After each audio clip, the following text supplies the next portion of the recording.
I'm Griffin Cohen. I'm the lead audio designer for Beyond Earth. First question is, how did you envision the soundscape of Civilization Beyond Earth? Did you have any particular inspiration when you were looking at doing this off-world game? Yeah, pretty early on, the designers kind of sent Will and Dave. They kind of sent us sort of like a short list of movie soundtracks and kind of other game soundtracks that they were into and like things they wanted it to sound like, particularly for the music. So like one of the big ones was the Tron soundtrack. Yeah. Which is really, really good. So we listened to a lot of that, a lot of Tron in the car rides home after work. And, you know, some like Hans Zimmer scores, like those big cinematic, you know, really, really big bombastic kind of tracks, like the Transformers stuff as well. Which I think is Steve Jablonski. And then, you know, like some more ambient stuff as well, which is fun. Like I listened to the Mist soundtrack. Oh yeah, Mist did have a great soundtrack back in the day, which is like very atmospheric, moody, but still kind of like conveys this sense of loneliness and stuff. So, early on it was a lot of listening to that kind of, you know, like this dichotomous thing between like really, really big AAA bombastic orchestral scores that had some kind of like futuristic or electronic element to them, and then this sort of like complete polar opposite. So it was fun. It was it was like a summer reading list almost, but like of stuff I just wanted to listen to anyway, which was nice. So yeah, a lot of that stuff served as some of the inspiration. But you know, some of it as well was just like us throwing out some ideas in the beginning and seeing what stuck and what didn't. There's a lot of back and forth early on with the designers. What about goals for the audio in Beyond Earth? Did you have a particular mood or a vibe or something that you were going for, or anything that you wanted to communicate? Yeah.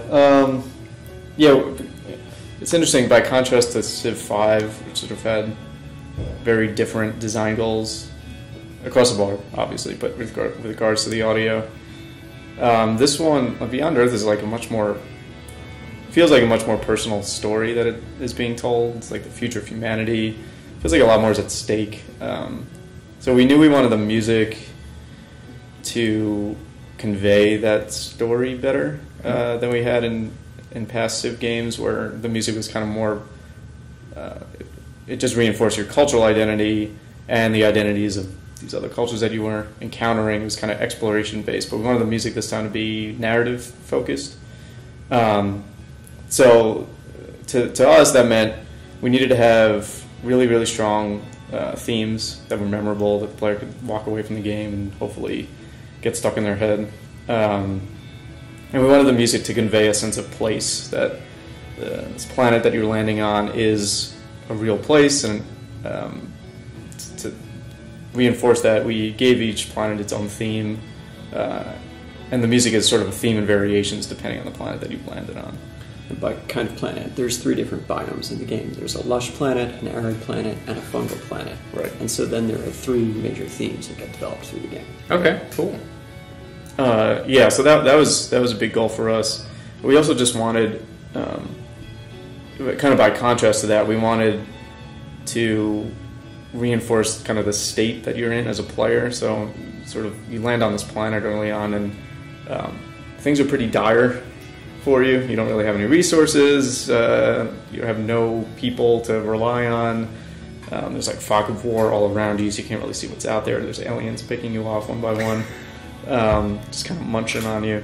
So we wanted the music to help reinforce that as well, and kind of to balance it out, we actually use silence a lot to convey that, especially in the early game, to help drive up that tension. So the music helps do that, and the lack of it also hopefully kind of completes the cycle there.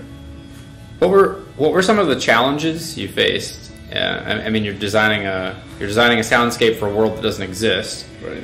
For aliens that probably aren't real. How did those sorts of things impact the way that you designed it, or was there, you know, just any sort of difficulties you faced in building the soundtrack and audio for this? Certainly. It's interesting. The more abstract elements of the design, I think, were the less challenging things to tackle. So like giving sounds to the aliens, giving them kind of an identity, a cohesive identity. It was a challenge, but because so much of this is speculative or I don't want to say fiction, but you just have more creative possibilities open to you. And so a lot of that, finding the sounds of the planet, like the ambient sounds, and how the aliens were going to react. It was okay. Yeah, a lot of that was actually just kind of fun and easy and flowed out really well. But one of the challenges was on the music front. We had 4 composers, including myself, and 3 composers writing the orchestral part of the soundtrack. And so one big challenge that Jeff Knorr, who's the lead composer on the project, was just amazing about meeting and fixing, was kind of taking these 3 voices in the orchestral part of the soundtrack and keeping them distinct from one another, but on a higher level, bringing it all into the same kind of sound world. So he did a really excellent job with the orchestration and the mixing after the fact to kind of bring these 3 separate things, to keep them separate, but to also bring them together as well. So that was a big challenge on the music front.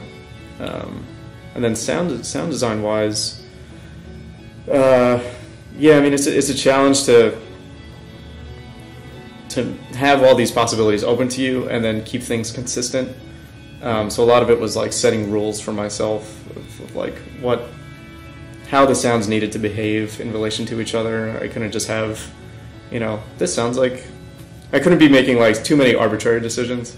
So I made a few in the beginning and decided to stick to those pretty closely to kind of pull the reins in a little bit. Kind of your own worst enemy being the challenge. Yeah, right. Yeah, so early on we do what are called MIDI mock-ups. So for all the music that goes in the game, and we kind of use them as proof of concepts for the designers as well to okay. But we'll do MIDI mock-ups of what the orchestral music might sound like, and we get it in the game pretty early and get to see how it feels, and mess with the themes as they relate to the planet and all that. And then Jeff kind of took all these composers' music, so he not only orchestrated his own, but he orchestrated Michael Curran and Grant Kirkhope's music as well. We took it to Prague to record the orchestra and the choir, and he mixed that. He did the final mixes as well for everything, mixed in the final electronics on top of all that, and just the arc from early MIDI mock-ups to final mix orchestral music with just orchestra and choir and electronics and all the supporting elements really made the soundtrack sing. I mean, it's an accomplishment, in my unbiased opinion.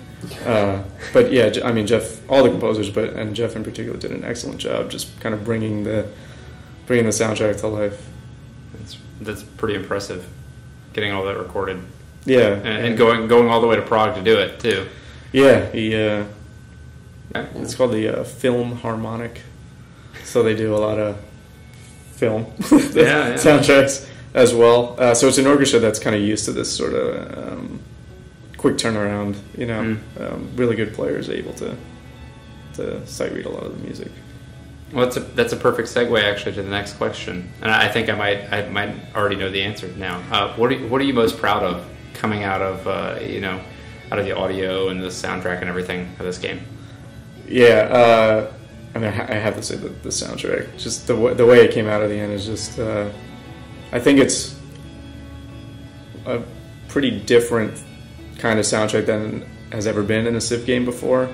So really like the first of its kind. There's always been a lot of music in Civilization, but a lot of it has been licensed or recorded versions of existing music. Mm-hmm. So we take a lot of music from history and we put it into the game. This is the first time that the entire game soundtrack for a Civilization game has been composed and recorded for it. How long would you say it is? The full soundtrack's it's over 2 hours of music. Yeah, I think it's almost 3. Yeah, That's 46 tracks. sits at 43, I believe, on the soundtrack. Okay. That's a lot of music to write. Yeah, so especially if it's just 4 people. Yeah, so an all-original soundtrack. That's kind of something we haven't seen at Firaxis ever. I'm not sure ever is the right XCOM was word. close. I think XCOM was fully... XCOM Enemy Unknown XCOM, yes. had a fully... Sorry, I meant Civ Civ franchise. was the first time, but XCOM was the first Firaxis, I Right. think, with fully composed soundtrack. So. But, Any particular tracks that really jump out to you? Do you have a favorite? yeah, It's like picking your favorite kid, right? it's hard. I'm also trying to relate the file names that I know to the names of the tracks on the soundtrack. Promethean is a good example. I think it probably is the best single exemplar of this strong orchestral style. Promethean is excellent. Yeah. Where will Promethean players is hear really that in the excellent. game? That will play, I believe, on the fungal planet. Okay. Late. Yeah, a late game fungal planet track, if I'm making the connection correctly. Okay. We have a few ways of which we control which music gets played in a Civ game and when. Particularly like what music gets played early on, what music gets played late. We have those delineations in there to kind of guide the experience a little bit. But we wanted something else to kind of interject that, because it's a pretty rigid structure otherwise. So we came up with what we call the event system, which is and ties into the narrative of the game that we're trying to tell as well, which is that we're able to tie a specific music track or a set of tracks to these kind of big milestones that a player may or may not achieve in any given game. So there's a few of them, these big momentous occasions, like launching your first satellite is like a good sign of progress for your Civ. You've survived long enough to be able to do so. And so we wanted to like demarcate that with a specific set of music. So whatever's playing will actually get interrupted with this new track that kind of plays. Promethean, which we were talking about early, is one of these Right. big soundtracks. So when you start construction on a wonder that's going to win you the game on a fungal planet later on, it'll cue up a big tune like Promethean. So they're kind of scattered all around, and you may notice them, you may not. You'll probably learn over time what's kind of causing them. The first time you run into a large alien unit, so like a siege worm or the Kraken, there's a specific set of music when it gets released. Yeah, released. Should have used that meme. So there's a specific piece of music for that. Again, they're biome specific as well. And then, so there's like 14 or 15 of them. And the coolest one, the one that really sells it, I think, is anytime you're a step away from winning the game in a victory condition. And the victories are kind of these more long, drawn-out story arcs that happen throughout the game. And when you get to the last step where you're hopefully turns away from winning the game, it cues off this big triumphant kind of summation of your planet's theme. That's just this like 6-7 minute long, bombastic, awesome race to the finish. We call them race to the finish pieces. So yeah, the event system is something I think that we're pretty proud of, and it helped kind of dictate what kind of tracks we were going to compose. So it kind of gave us some structure as well, and it's hopefully something the player again notices, but doesn't call too much attention to itself either. So that's something we're pretty happy with. Are there any really interesting or different audio bits in the games that players should be on the lookout for? Anything that's kind of like Easter eggs or something? Easter eggs or anything that's just kind of off the beaten path. Yeah. I mean, any of it. Yeah, there's some kind of fun, cool things that are in there. I don't know if this qualifies as, maybe it's an Easter egg or maybe it's not, but there's an improvement you can build called the Terrascape, which is like your attempt at making the environment more like Earth's. Mm-hmm. And it's represented on the map with kind of this like jungly looking kind of terrain. And so if you pay really close attention, the ambience of the planet will change depending on how much of that you've planted down. And so you'll start hearing like old Earth kind of animals and jungle type ambiences replacing that with the planet that you're on. That's really cool.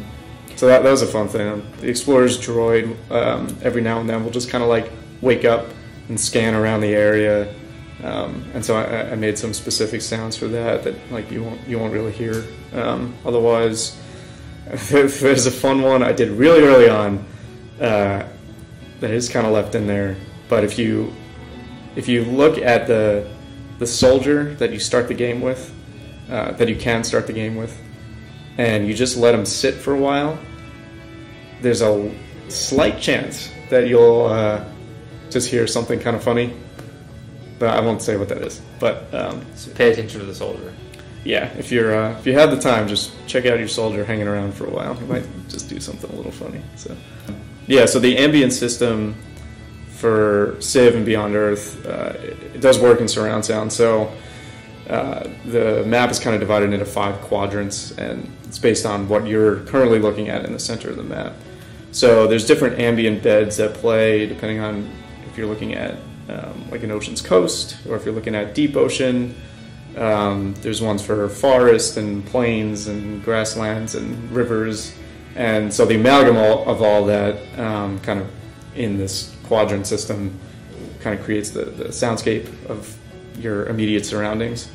Fog of War has its own bed, so if you're kind of looking at the stuff you can't see yet, you'll hear kind of some alien cries off in the distance as well. And then layered on top of that, to kind of give it some variation, there's these one-shot sounds that get called randomly depending on how much of a certain terrain type is near you.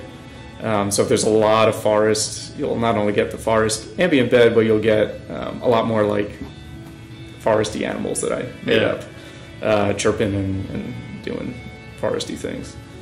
That's really cool. So surround sound actually gives you a much more immersive experience then. Right. If you're getting these multiple channels going on, you really sort of feel more like you're playing that, not God creature, but I mean that sort of godlike perspective at least that you have in Civ. It definitely helps tie it to the environment a little bit more to hear, like your brain is easily able to make the connection between like, okay, top right I'm seeing an ocean coast, and in the surround sound setup that'll be your front left speaker. Mm-hmm. You'll hear like the coast kind of going, and then the bottom right you might hear some aliens, crying and screaming, reverberating off in the distance, and make that connection of like, okay, well there's some Fog of War down to the right of me, so maybe I should explore over there. So yeah, it definitely helps tie you into the planet that you're on a little bit more, which is always a good thing. So the game will adjust and auto mix itself on the fly as you're kind of scanning around the map, and I mean that happens a lot. You're constantly moving around, so the soundscape kind of nice and gently adjusts to where you land. I like to think of it as the kind of thing where you don't notice it when it's working correctly. And by working correctly, I mean like the ambient beds are there, but they're not shouting at you. Nothing's yelling at you to call your attention away from the stuff that's important. But it's giving you a sense of place and setting, tying you into the environment a little bit more. And if it were taken away, you might think something feels off here.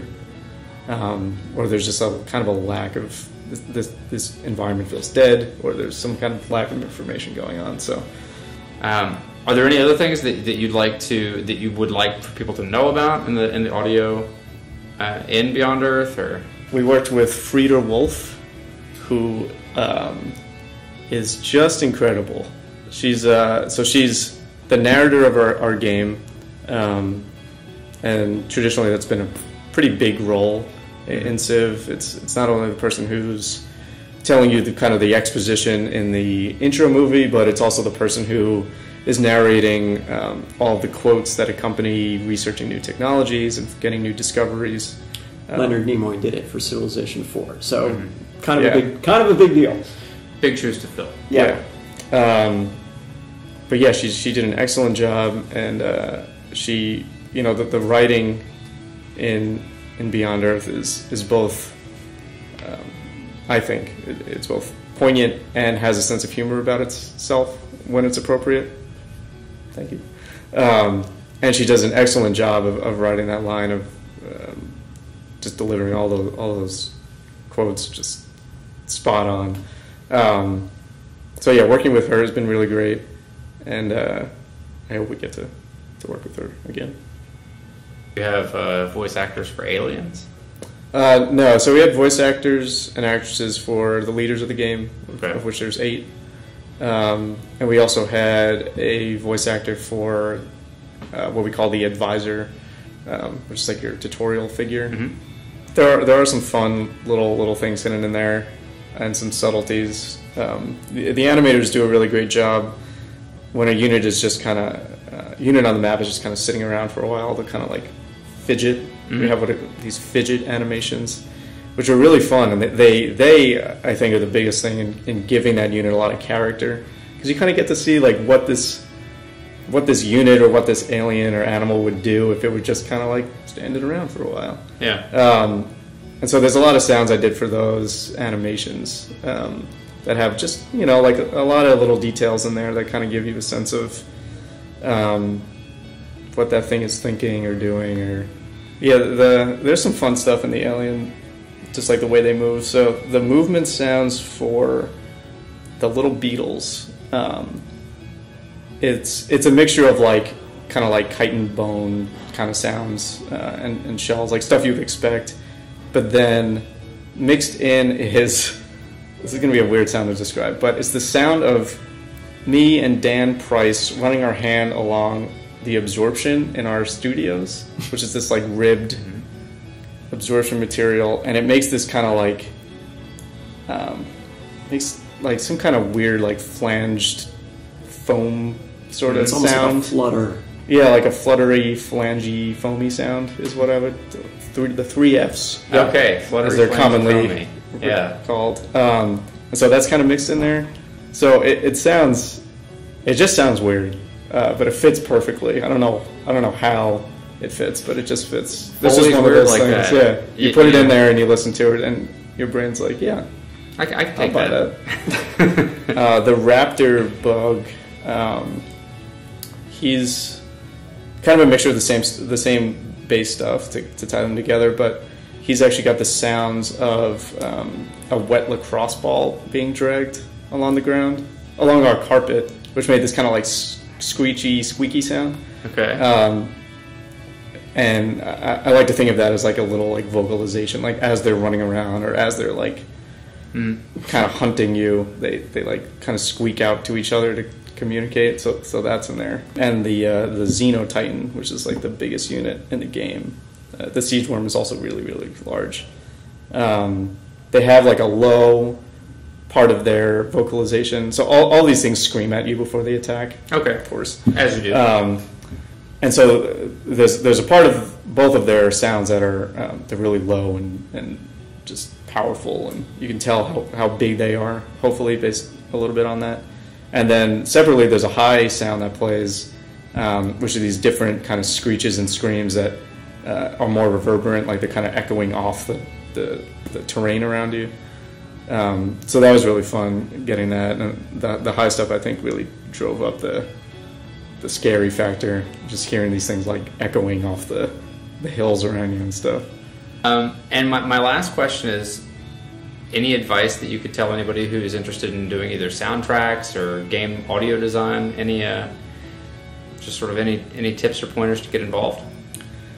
Yeah, it's tough because it's not tough. It's just a humbling thing to talk about. This is my first job out of school, and I've been here for 2 years.